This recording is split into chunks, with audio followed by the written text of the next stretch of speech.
Boa noite. O nosso tema de estudo hoje será distúrbios mentais na visão espírita. É muito diáfana a linha divisória que separa a sanidade e o desequilíbrio mental. É muito diáfana, é muito tênue a linha divisória entre a sanidade e o desequilíbrio mental. Essas palavras são do Espírito Manuel Filomeno de Miranda, no livro Nas Fronteiras da Loucura, psicografado por Divaldo Pereira Franco. Todos nós estamos sujeitos diariamente, a todo instante, à possibilidade de nos adentrarmos no tumultuado e no sofrido mundo dos distúrbios mentais. Todos nós, sem exceção. Agora estamos bem, está tudo tranquilo. Ainda hoje ou amanhã acontece algo que nos tira do eixo, algo com o qual nós não conseguimos lidar a nível mental, a nível emocional, e quando percebemos já estamos desequilibrados, já estamos adentrando neste mundo tão sofrido dos distúrbios mentais. Somos ainda complexos e bastante frágeis. Então, é por isso que é com humildade, com compaixão e completamente desprovidos de preconceito que devemos encarar esta questão ainda tão delicada que traz sofrimento a tantos dos nossos irmãos e a nós mesmos. E assim, com a mente e o coração prontos para o acolhimento e não para o julgamento, para o acolhimento do outro, do nosso próximo, e para o acolhimento de nós mesmos, porque às vezes nós somos mais bondosos com o outro do que conosco mesmos. Somos mais exigentes, mais rudes conosco mesmos do que com o outro, né? Então, é nessa posição mental de acolhimento do outro e de nós mesmos que nós estaremos prontos para receber o bálsamo das informações que nos são trazidas pela espiritualidade acerca dos distúrbios mentais. E vamos começar o nosso estudo com uma questão, com uma pergunta. Onde encontra-se a causa, a explicação para os distúrbios mentais, de acordo com a visão espírita? A chave para ampliar o raciocínio humano está na reencarnação. Porque a maioria grotesca dos nossos distúrbios mentais, dos distúrbios mentais em geral, tem sua causa em existências passadas. Quando o espírito realizou atos de desrespeito, atos de desamor em relação ao próximo ou em relação a si mesmo, e como consequência desses atos desrespeitosos, ele reencarna agora trazendo esta herança mórbida que ele herda de si mesmo.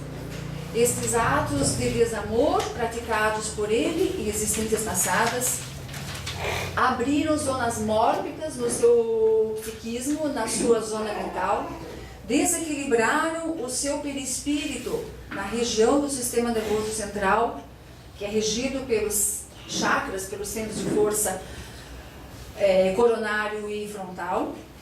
E por último, esse desequilíbrio foi repassado para o corpo físico, para o cérebro físico. Inclusive, nos distúrbios que têm componente genético, inclusive nestes, nós só herdamos dos nossos pais, dos nossos genitores biológicos, o gene ou os genes dos quais nós tínhamos necessidade. Porque aquele distúrbio mental já existia lá na nossa esfera mental e já estava presente aquele desequilíbrio no nosso perispírito, na região do sistema nervoso central. Aí sim, nós herdamos dos nossos pais, dos nossos avós, dos nossos genitores, o gene que é determinante para aquele distúrbio mental, Porque esse distúrbio já existia em nós espíritos antes da nossa reencarnação. E ele já existia no nosso perispírito, que é o corpo do espírito, antes mesmo de termos esse corpo que estamos usando hoje. Então vejam que na genética espiritual, que precede a genética física, não há erros, não há acidentes genéticos. Ela é absolutamente perfeita. Todos os distúrbios mentais têm sua gênese, sua origem em existências passadas? Não. Já sabemos que é a maioria, mas não todos. Por quê? Porque as nossas dificuldades atuais de lidar com certas questões, nossas escolhas e posturas atuais, podem desejar provocar desequilíbrios na esfera mental. Não necessariamente isso vai se refletir em nós só numa existência futura. Ela pode se instalar, esse desequilíbrio pode se instalar desde já. Muitas vezes nós nos revoltamos, não aceitamos reveses da vida, como doenças, dificuldades financeiras, término de relacionamentos, desencarnação de entes queridos. E aí nós nos revoltamos e com esta revolta acabamos por mergulhar no mundo dos desequilíbrios mentais. Achamos-nos vítimas, somos especialistas, em nos acharmos vítimas, achamos que fomos esquecidos por Deus, que Deus não gosta de nós, e não nos atentamos para o fato de que na maioria das vezes esses reveses têm sua explicação e existências passadas. Eles são agora a resposta da vida, a resposta do universo para atos por nós praticados lá atrás, no passado remoto, que foge à nossa consciência hoje, Eles são a resposta do plantio equivocado que nós realizamos lá atrás. Quem planta espinhos, um dia vai acabar colhendo espinhos. E esses reveses são, na verdade, uma chance abençoada que Deus nos oferece para nos redimirmos.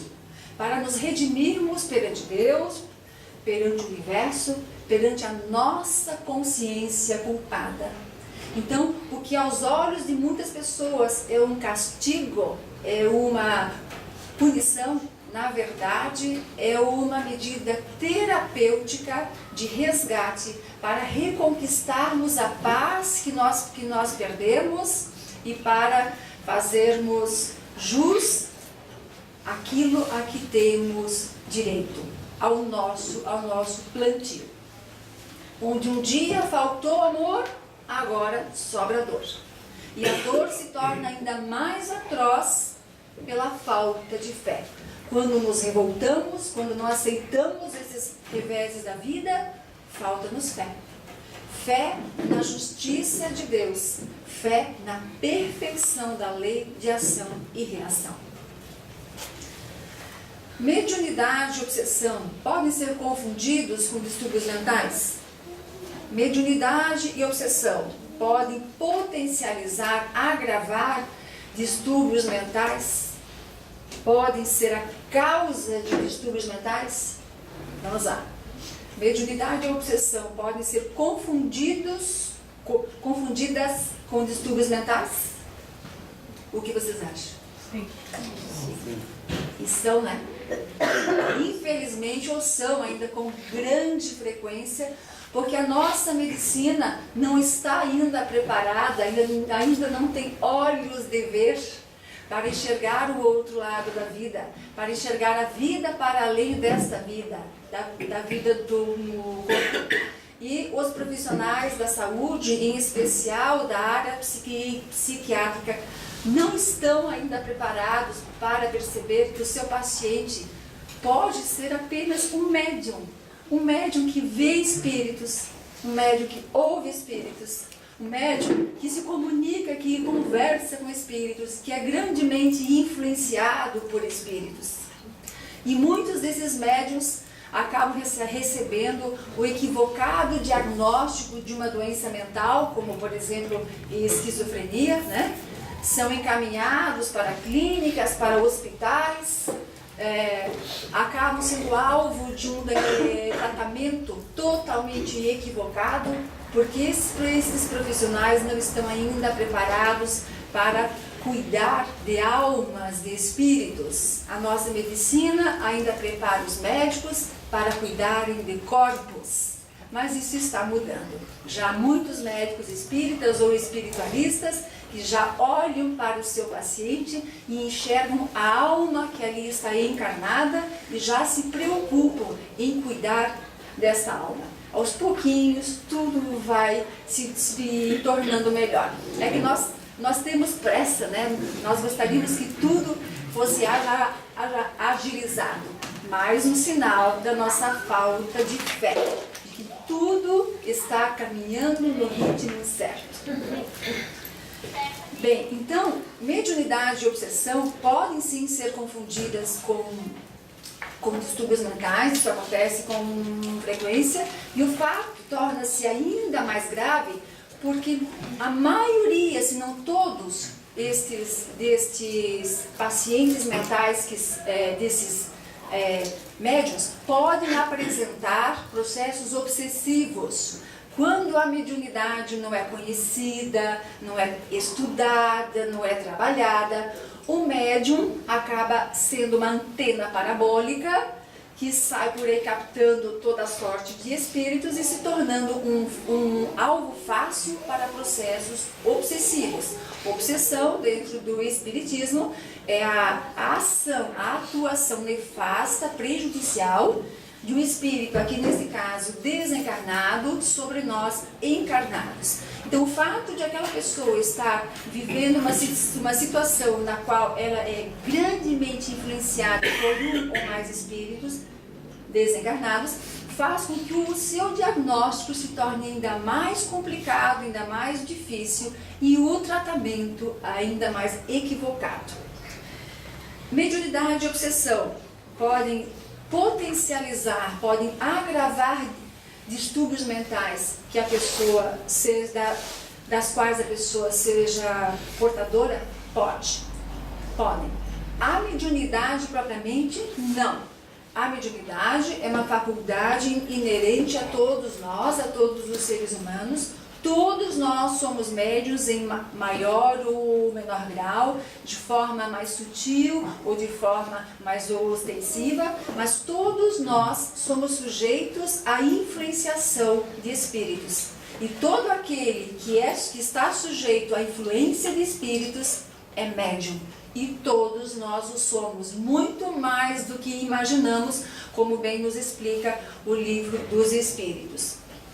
E no Livro dos Médiuns fica bem clara essa questão de que todos nós somos médiuns de uma forma ou de outra, porque em algum grau nós somos influenciados por espíritos. Então, a mediunidade propriamente dita, mais uma vez, ela não pode agravar casos de distúrbios mentais que já existiam, mas a obsessão que se instala, a influenciação nefasta, perniciosa de espíritos, que se instala porque aquela pessoa é médium, porque ela está sujeita a essa influenciação, a obsessão, sim, pode agravar distúrbios mentais que já existiam. Principalmente aqueles casos de obsessão mais graves, mais severos, né, como nos casos de subjugação e fascinação, acaba havendo uma agravação do quadro mental que já existia, que era da pessoa mesma. E se mediunidade e obsessão podem ser a causa de distúrbios mentais, podem provocar distúrbios mentais que não existiam, podem também. Mais uma vez, não há mediunidade propriamente dita, mas a obsessão que se instala por conta da mediunidade. A ação constante, insistente, permanente de um ou mais espíritos sobre o encarnado acaba por desequilibrar a sua esfera mental, desequilibrá-lo energeticamente, possibilitando a instalação de processos mentais, de desequilíbrios mentais que não existiam. Lembrando que esta nossa relação com os nossos obsessores só se torna possível, o processo obsessivo como todo só é possível porque há ainda afinidade entre eles e nós. Afinidade mental e, consequentemente, afinidade energética. Sim, temos afinidade com os nossos obsessores, gostemos disso ou não. Aí a nosso orgulho, a nossa vaidade chega dizendo assim, não, isso não é possível. Não é possível que eu tenha afinidade com o espírito que deseja fazer o mal, que se compraz no mal, que fica feliz com a minha infelicidade ou com a infelicidade de outras criaturas, eu que nem barata consigo matar. Olha, se o processo se instalou, é porque em algum lugar lá escondidinho, lá onde a gente não aceita, onde a gente não quer enxergar, nós temos afinidade mental, sim.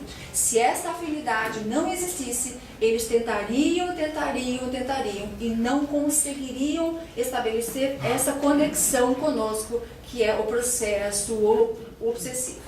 E uma outra questão que precisa ficar bem clara para nós todos é que eles não são os algozes e nós as vítimas, os pobres coitados. Se hoje eles nutrem por nós algum sentimento antagônico, mágoa, raiva, desejo de vingança, ódio, é porque algo de não muito bom nós fizemos para eles. Porque ninguém nutre sentimentos destes por alguém do nada. Então, algo nós fizemos para prejudicá-los. Nós os fizemos sofrer de alguma forma e eles equivocadamente julgam-se no direito de devolver para nós o sofrimento que nós fizemos que eles vivenciassem. Mas eles não são os algozes, porque um dia o algoz fomos nós. Então, se um dia eles forem as nossas vítimas, quem afinal nessa história é vítima e é o algoz?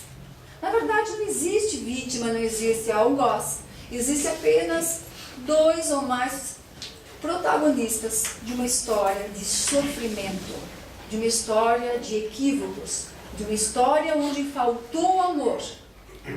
E juntos estamos caminhando para o amor, mesmo que não percebamos isso. Então, compreender que este que hoje me prejudica é, na verdade, alguém a quem eu fiz sofrer, é o sofredor que, na verdade, está pedindo ajuda.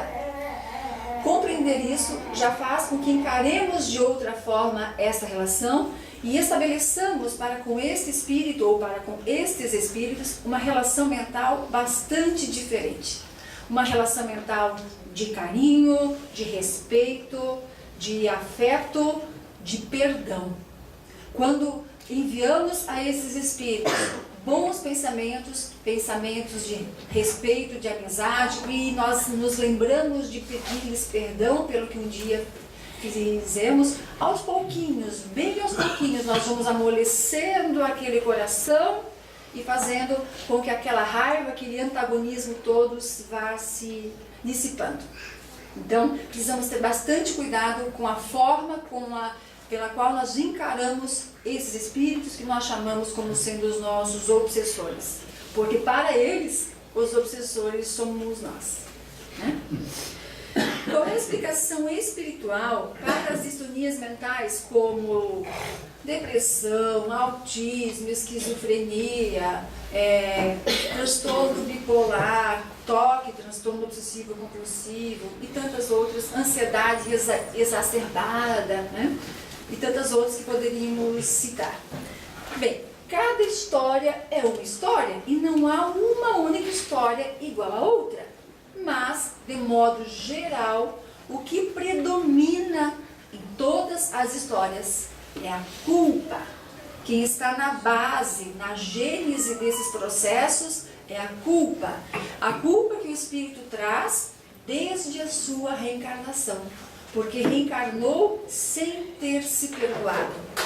reencarnou já antes da sua reencarnação, tendo consciência dos delitos, dos equívocos cometidos em existência passada, não se perdoou, não vivenciou a máxima cristã do perdoar-se. Perdoar-se 7 vezes 7, 70 vezes 7. Assim como devemos nos esforçar para perdoar o outro, devemos nos lembrar do alto perdão também.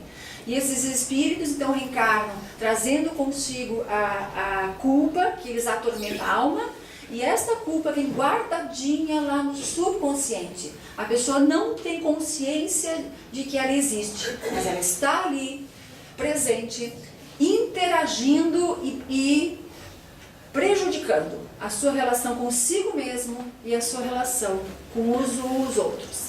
E então, num processo inconsciente de fuga consciencial, o espírito mergulha para dentro de si mesmo, ele se embota, ele tenta fugir mergulhando para dentro de si mesmo. Tem dificuldade para se relacionar com as pessoas, com as criaturas que o cercam, não consegue sentir a alegria de viver, não consegue enxergar as belezas que o cercam, não consegue, enfim, ser feliz, porque voltou-se para dentro de si mesmo numa tentativa inconsciente de fugir da sua consciência. E a culpa é também responsável pelos desequilíbrios mentais em relação a atos praticados por nós nesta existência atual.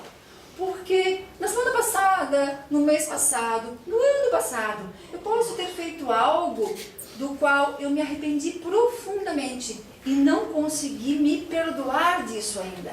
E desde então, esse processo mental vem se instalando sorrateiramente, provocando o distúrbio mental desejado.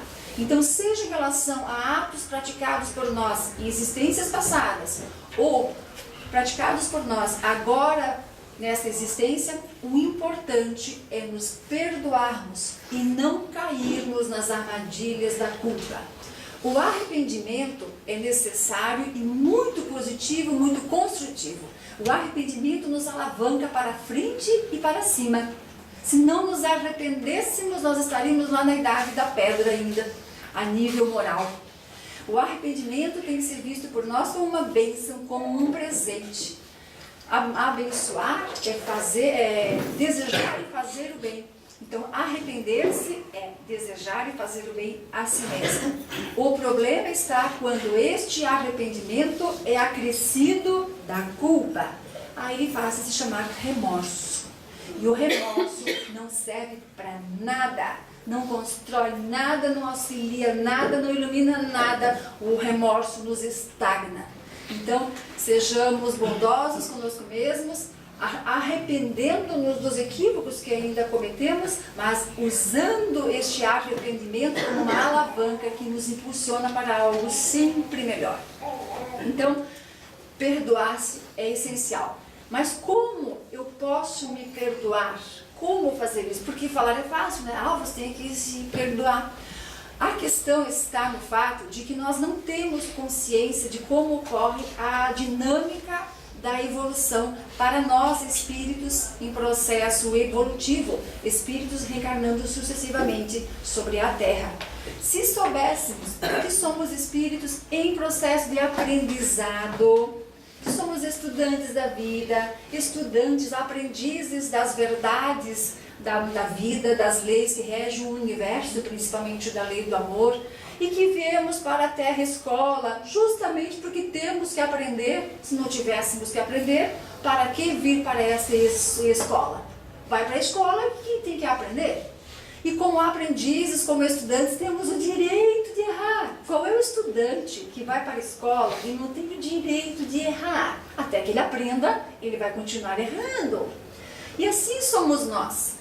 Se tivéssemos esta consciência, sou um aprendiz da vida, um aprendiz do amor, não seríamos tão exigentes, tão rudes conosco mesmos. Seríamos mais bondosos, mais benevolentes para com os nossos equívocos.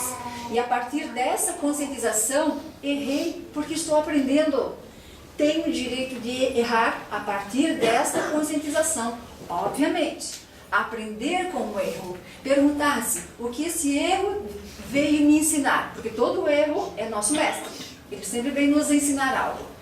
E uma vez percebido o que esse erro veio me ensinar, esforçar-me para não repetir.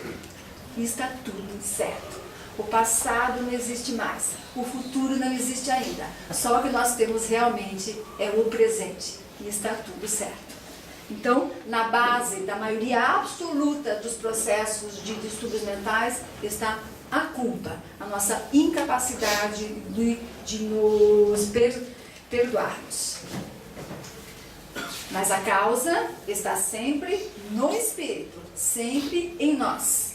Mencionamos isto porque com alguma frequência nós responsabilizamos outras pessoas pelas nossas doenças, pelo nosso sofrimento, pelos nossos distúrbios mentais.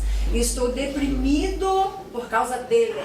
Estou deprimida por causa dela. A culpa é do meu marido, da minha ex-esposa, do meu chefe, é do meu vizinho. Isso não é verdade. Isso é uma fuga. Mais uma vez nós estamos fugindo da responsabilidade. Por quê?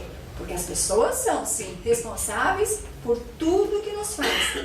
Cada um arca com o seu quinhão de responsabilidade e tudo que faz e volta para eles de alguma forma. Mas só nós somos responsáveis por aquilo que os outros fazem conosco. Ah, como é libertador com a gente quando a gente entende isso. A ofensa, a agressão pode ser acolhida por mim ou pode ser refutada por mim. Eu posso não receber aquilo. Eu posso receber uma agressão devolvendo-a com pensamento de raiva, de mágoa, de vingança. Ele não perde por esperar. Amanhã eu dou o troco. E a mesma atitude de agressão pode ser recebida por mim com piedade, com compaixão, compreendendo que aquela é apenas uma criatura doente que precisa do meu amor, que precisa das minhas preces. Então vejam como só nós somos responsáveis por aquilo que nós fazemos com o que os outros fazem conosco. Quando assumimos esta rédea sobre o nosso mundo mental, nós nos tornamos criaturas livres. Qual é a participação dos familiares nesses processos de distonias mentais? Porque às vezes a gente escuta alguém falando assim, ai, eu sofro tanto com aquele meu familiar, meu marido, porque além da reencarnação que é perfeita, colocando sob o mesmo teto criaturas que precisam viver sob o mesmo teto, ainda há as outras vias, né, de encontro, como casamentos, né? Então chega lá um genro, uma nora, um esposo, uma esposa, um sogro, uma sogra, né? São todas essas possibilidades, são usadas pela logística de Deus para colocar em contato criaturas que precisam se encontrar. E essas pessoas, às vezes falam assim, por que aquele meu familiar é assim, é assado? Por que eu estou passando esse trabalho todo com ele? Por que eu estou sofrendo assim com ela? Por que isso não acontece lá com o meu vizinho?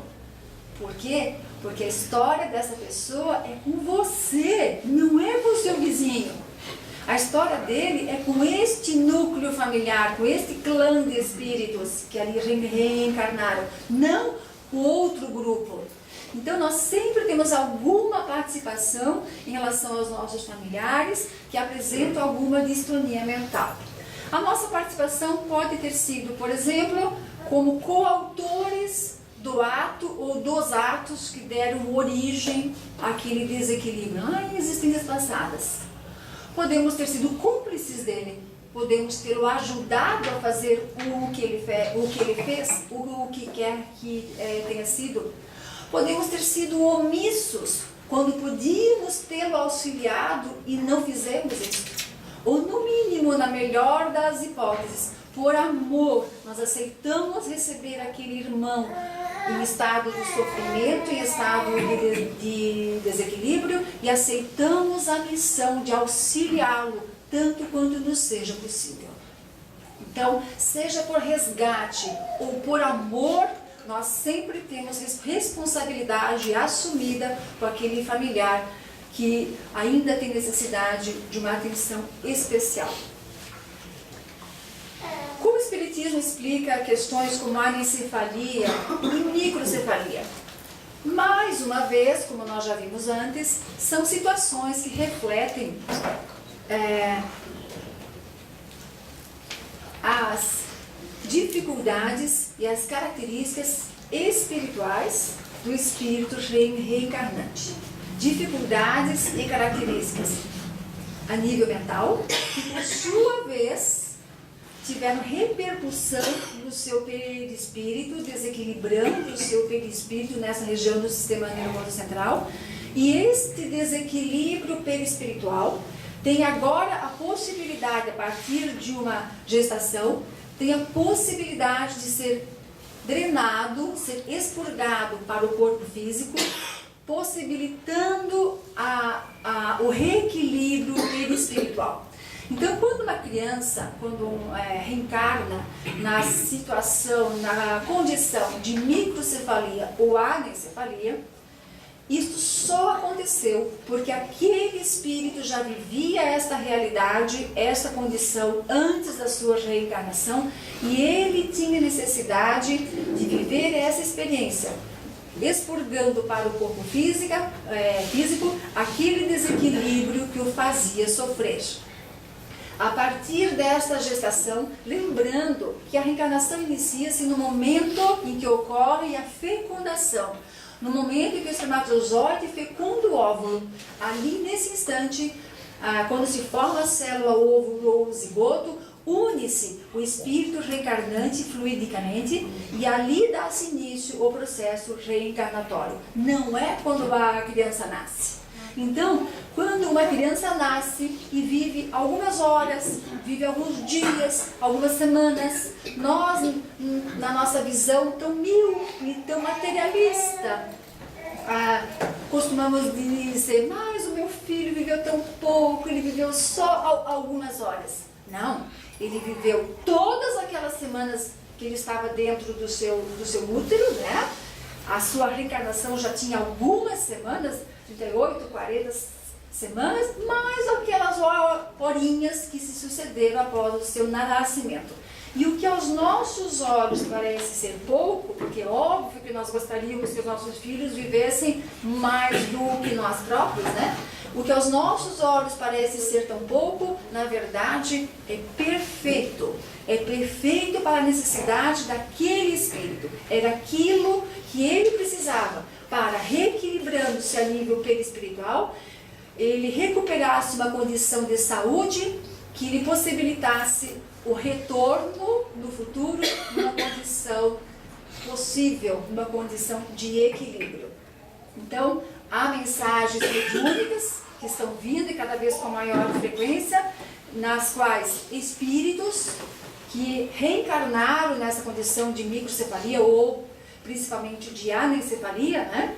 E vem agradecer aos seus pais, agradecer aos seus genitores biológicos por terem permitido que ele nascesse, mesmo para viver algumas horas ou alguns dias.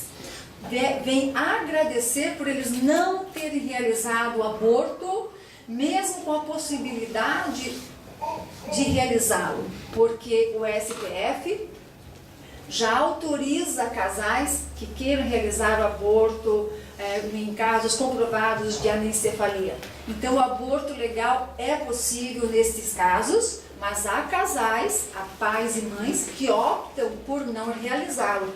E esses espíritos vêm depois agradecer ao seu pai e à sua mãe por não terem realizado o aborto, por terem permitido que ele nascesse, e na maioria das vezes eles já avisam, vou voltar. Voltarei numa gestação futura, bem, saudável, alegre e feliz. E geralmente como filho do mesmo casal. Então vejam como tudo nesta vida se amplia, como tudo fica mais bonito e mais iluminado na medida em que vamos aprendendo a viver e encarar a vida como espíritos que somos. Não espíritas, Independentemente da nossa religião, somos todos espíritos. E como tudo fica melhor quando vamos aprendendo a enxergar as coisas com olhos espíritos. Então, a partir dessas informações que nos são trazidas pela espiritualidade, nós vamos compreendendo o grande equívoco que é o aborto. O aborto é um equívoco em toda e qualquer circunstância, inclusive nessas situações em que há casos comprovados de anencefalia ou de microcefalia. Que medidas terapêuticas devem ser utilizadas no tratamento dos distúrbios mentais? Todas as medidas oferecidas pela medicina terrena. Jamais abrir mão dos recursos que já nos são trazidos pela nossa medicina, pela medicina da terra. Usar também todos os recursos que nos são oferecidos pela psicologia. E, se for possível, ter acessos, se houver acesso à psicologia transpessoal, ainda melhor. Por quê? Porque na psicologia transpessoal leva-se em consideração a existência de vidas passadas. Leva-se em consideração o fato de que a dor que atormenta aquela alma pode ter sua causa não no aqui e agora, mas lá atrás, em algo que está bem guardadinho no seu subconsciente. Mas se não for possível ter acesso à psicologia transpessoal, a psicologia convencional também auxilia bastante, então deve ser utilizada também. Usar todos os recursos que são oferecidos pela medicina espiritual. E esses recursos, na maioria das vezes, são oferecidos dentro das casas espíritas. E que recursos são esses? Passes. O passe é uma transmissão de energia do fluido animal, do fluido magnético do passista, acrescido do fluido espiritual, que vem dos espíritos, que dão assistência àquele passe, e é uma transfusão de energia extremamente benéfica, que deve ser usada por nós quando estivermos vivenciando uma situação de distúrbio mental. Às vezes o caso é tão grave que receber um passe por semana é pouco. Precisamos buscar esse recurso terapêutico com maior frequência. Quem sabe ir todos os dias a uma casa espírita para receber o passe. Podemos fazer isso porque não ocorre overdose de passe, né? Porque assim como as patologias físicas têm maior ou menor gravidade, as patologias mentais também. Então, às vezes, aquele caso requer uma assistência energética mais assídua. Além do passe, a água fluidificada é outro recurso bem interessante do qual nós não devemos abrir mão. E mais uma vez, ir à casa espírita uma vez por semana para tomar um copinho de água fluidificada é pouco. Esta água é medicamento que nos é ofertado pelos médicos, pelos terapeutas do mundo espiritual. E dentro dos nossos lares nós podemos ter acesso a essa água. Basta que nos lembremos de colocar um copinho de água ao lado da cama à noite quando vamos dormir. Humildemente pedir ajuda, pedir auxílio aos nossos amigos, aos nossos irmãos espirituais, fazer uma prece, fazer uma conexão mental, solicitando esse auxílio, e na manhã seguinte, ao acordarmos, tomar aquela água. Um recurso fantástico que nós, na maioria das vezes, não utilizamos, né? E até quem sabe disso não faz. Eu raramente coloco água do lado por esquecimento, falta de hábito. Só falta de hábito. Nós somos muito condicionados, né? Muito do que nós fazemos e muito do que nós não fazemos é fruto de puro condicionamento. Por isso, quando percebemos que algo tem que ser alterado, precisamos nos jogar com todas as nossas forças para mudar aquele condicionamento. Depois de algum tempo, aquilo já terá se incorporado à nossa nova realidade e dali em diante flui. Mas de início a gente tem que forçar mesmo para o nosso bem. Então, fazer uso da água fluidificada, tanto na casa espírita como em casa. As casas espíritas oferecem também tratamentos de desobsessão, que são muito importantes, porque, como nós já vimos, praticamente todos os casos de distúrbios mentais possuem um componente espiritual, possuem um processo obsessivo que se instalou ou como causa ou como consequência daquele distúrbio mental, porque é um doente atraindo outro, é uma mente desequilibrada atraindo outra mente desequilibrada, e aí os dois se abraçam, um chora no ombro do outro, né? Então, por afinidade, nós atraímos criaturas que vivem realidades mentais parecidas com a nossa, criaturas que estão sofrendo como nós estamos. Então, é muito importante que esse paciente busque também o trabalho de desobsessão, assistir às palestras, estudos, livros, os estudos que as casas oferecem, os cursos, né? Preces, jamais abrir mão do recurso preciosíssimo da prece, porque a prece nos coloca em sintonia com o astral superior, com espíritos superiores que vêm ao nosso concurso, vêm ao nosso auxílio, né? E a prática do Evangelho do Lar é também muito importante, porque pelo menos naquele instante nosso ambiente familiar será sanado, né? Passará por uma asepsia mental, energética, e essa asepsia mental será extremamente, essa asepsia energética será extremamente benéfica para aquele que está adoentado e para todas as pessoas que convivem com ele.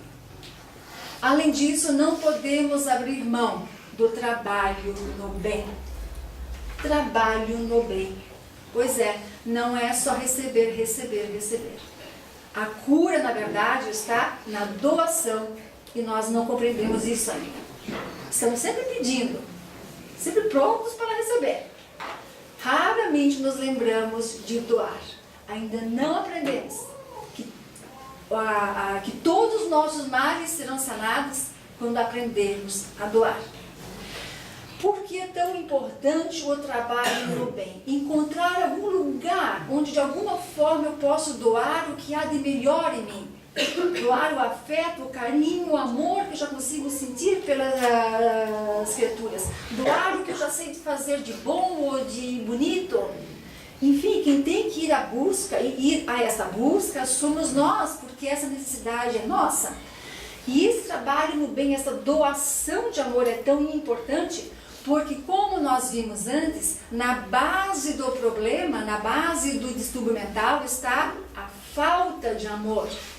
Os atos de desamor praticados por nós em existências passadas ou recentes, eles estão na causa desse distúrbio que nos atormenta. Então, onde um dia a doença se instalou por falta de amor, agora só a presença do amor pode trazer saúde. Então, trabalhar no bem, onde quer que seja, como quer que seja, mas nós temos que buscar isso ao nosso redor, dentro dos nossos lares, no nosso condomínio, na nossa rua, no nosso bairro, onde quer que seja, onde eu posso ser útil, onde eu posso fazer a diferença na vida de alguém. Não precisa ser algo espantoso, algo enorme. Pequenas e constantes atitudes de amor é que nos trarão de volta a saúde que um dia perdemos. E perdão, como nós já mencionamos antes, como a culpa está na base da maioria desses processos, perdoar e perdoar-se é essencial. Então, quando convivemos com alguém que está sofrendo com essas condições, temos que estimular nesta pessoa o auto-perdão. E se for conosco, a mesma coisa. Sem perdão não há cura. Exercício do amor e perdão. Quando Jesus deu tanta ênfase ao perdão, ele sabia do que estava falando. Ele sabia, ele tinha consciência de quantos males, de quanto sofrimento nós teríamos pela frente enquanto não aprendêssemos a necessidade Perdão, enquanto não aprendêssemos a perdoar. Muito bem. E o que devemos fazer para prevenir distúrbios mentais? Será que há algo que possamos fazer como prevenção? Será que existe profilaxia para os distúrbios mentais? Existe sim. Mas quem vai nos dar essa resposta é um vídeo que nós vamos assistir agora, um videozinho bem rapidinho. Esse vídeo é um fato, retrata um fato verídico ocorrido com Gandhi quando ele era menino, quando ele era criança. Eu peço que vocês prestem bem atenção nesse vídeo, porque ele nos traz a resposta para esta questão. O que nós podemos e devemos fazer como medida profilática para distúrbios mentais.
يلا القطر وسع. يلا يا ابني القطر هيمشي.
E assim Gandhi teve o seu primeiro par de sapatos. E agora eu pergunto para vocês o que esse vídeo, o que esse fato tem a ver com distúrbio mental. Nada. Absolutamente nada. Esse fato protagonizado por essas duas crianças, por essas duas grandes almas, tem tudo a ver com saúde mental.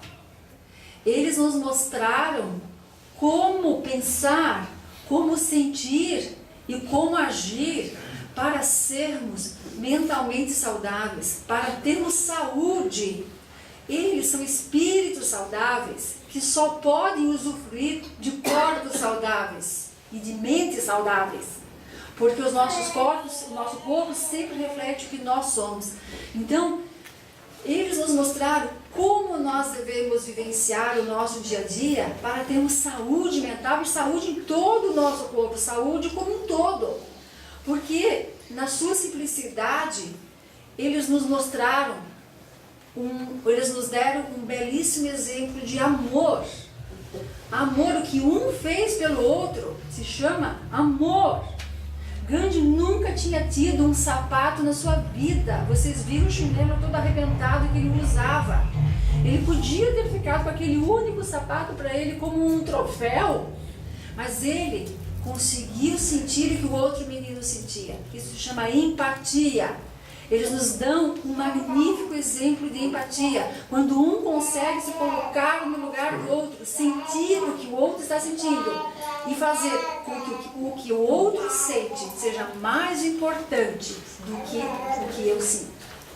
Isso é absolutamente divino. Quem consegue fazer isso está sendo realmente um instrumento de Deus. Quando conseguimos fazer isso, Deus está realmente se expressando através de nós. Então, um conseguiu compreender que o menino do trem gostava muito do seu sapato, porque estava lá sempre limpando, sempre ilustrando, e tentou devolvê-lo. E o menino do trem, que não sabemos quem é, o menino é uma alma que não se tornou famosa como Gandhi, né?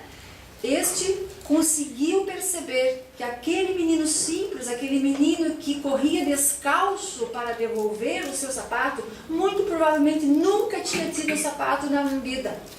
E como gratidão, ele tira o seu sapato e joga para o outro esse seu bem tão precioso. Então eles nos dão um magnífico exemplo de amor, de empatia, de doação, de bondade, de compaixão, de gratidão. E espíritos que vivem dessa forma estão com certeza livres dos distúrbios mentais e de todas e quaisquer doenças. São espíritos saudáveis que vão usufruir de corpos saudáveis. Então, que este vídeo siga com vocês, que vocês levem essas imagens para os seus lares. Se alguém tiver vontade de revê-lo, ele está no YouTube. Nós vimos o título no final, talvez vocês não tenham visto, The Other Pair, que é o outro par. Não há título em português, e é um vídeo que vale a pena rever para refletirmos ainda melhor e indicar para outras pessoas, porque ele, na sua simplicidade, ele é revelador. Que consigamos, com muito esforço, vivenciar no nosso dia a dia um pouco, só um pouco, do que esses meninos nos mostraram.